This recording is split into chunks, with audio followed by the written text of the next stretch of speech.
A small man casting a big shadow has never been more relevant in the video game industry these days, as it's no secret that indie games and the teams behind them are currently having a massive moment. With so many memorable indie gems dropped in our laps in the past year or two alone, it's left players like myself insatiable for even more amazing adventures from all these under-the-radar developers who are wielding the most magic. That appeal inevitably brought me to Kejora, the debut IP of Indonesian developer Berangin Creative. It's a charming project, years in the making, that finally touched down in early 2026, after a handful of delays. This beautifully drawn, side-scrolling puzzle platformer drew me in with not only its artistic, Ghibli-inspired style, but also its story that assures that there's more to this remote village than meets the eye. After spending quality time in the shoes of young Kejora and her companions throughout their twist-filled adventure, I found myself wholeheartedly appreciating what the creatives at Berangin Creative have accomplished.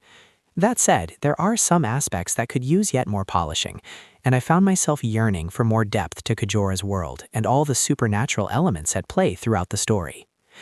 Kejora is a short and sweet adventure that may not necessarily appeal to every indie fan, especially those who seek more innovative gameplay elements, but it undeniably still radiates with ambition and possibility, and proves that this studio has that special magic up their sleeve. Charming hand-drawn animation left me wanting more. It's hard to argue that one of the biggest elements of Kejora that drew me in was its hand-drawn animation and intricately painted backdrops. That feat alone is enthusiastically commendable, as the sheer amount of talent, time, and dedication it takes to quite literally handcraft an entire video game is exceptional on every level. That's also specifically what makes it so difficult for me to critique that aspect of this game, as on the whole, that's where Kejora truly shines.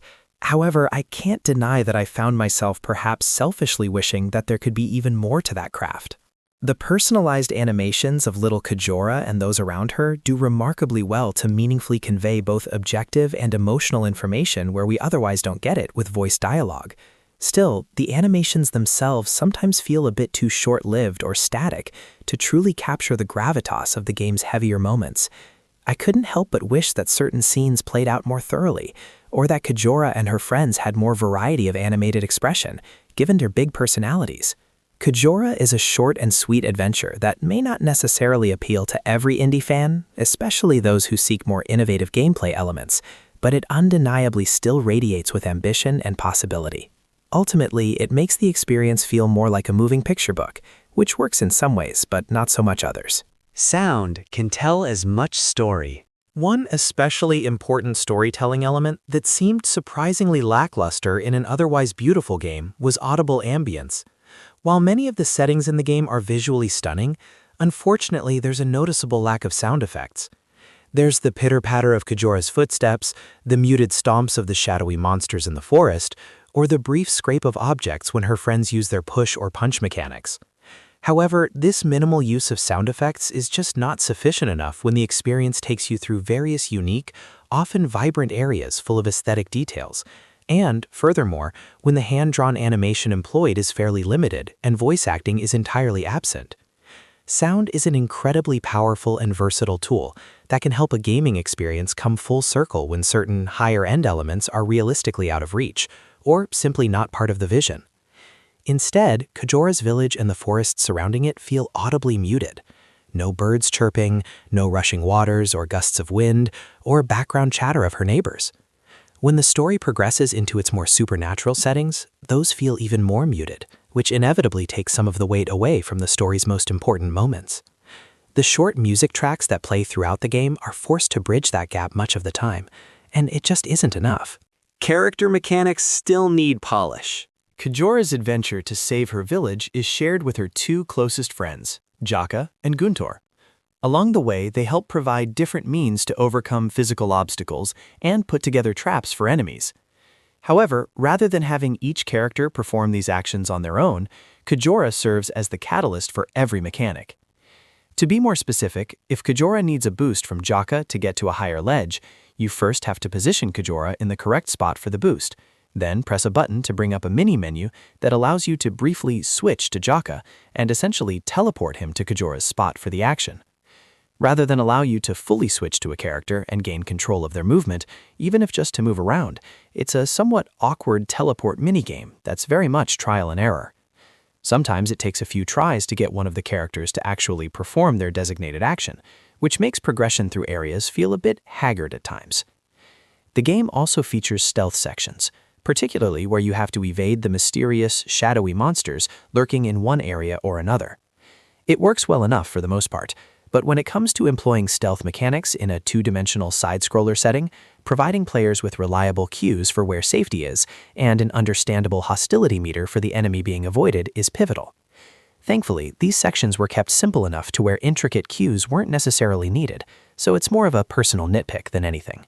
Where the game saves is anyone's guess. One other particular UI-related issue I found while playing is that you don't exactly know when and where the game saves. As of this writing, there's no manual save option available for players to use, or any in-game save points. It seems to work entirely on an autosave system, which is fine, though not always ideal. However, what makes it truly confusing in this instance is that there's no autosave notification whatsoever that helps inform the player when their progress is actually saved. Traditionally, upon booting up, a game will provide a notice of how its autosave system works and an animated icon that serves as its notification for whenever an autosave occurs. That isn't the case with this game, and no autosave icons are ever visible, even when one act in the story ends and the next one begins. It creates a sense of constant unease about where you can pause the game, as life will inevitably make you do that, and I was initially nervous to test where saves actually happened. Again, this is something that can be fixed in a future update, but such a simple UI oversight like that honestly shouldn't happen in the first place. A darkness both supernatural and unbearably human. Despite shortcomings with its gameplay, Kejora's other strong point comes in its story. It starts almost deceivingly on the whimsical side, with Kejora living happily in her village, surrounded by caring neighbors, friends, and her mother. However, the cracks start to form soon enough, as Kejora's mother is sick with an unnamed illness and needs to travel to a nearby city hospital the next day for treatment.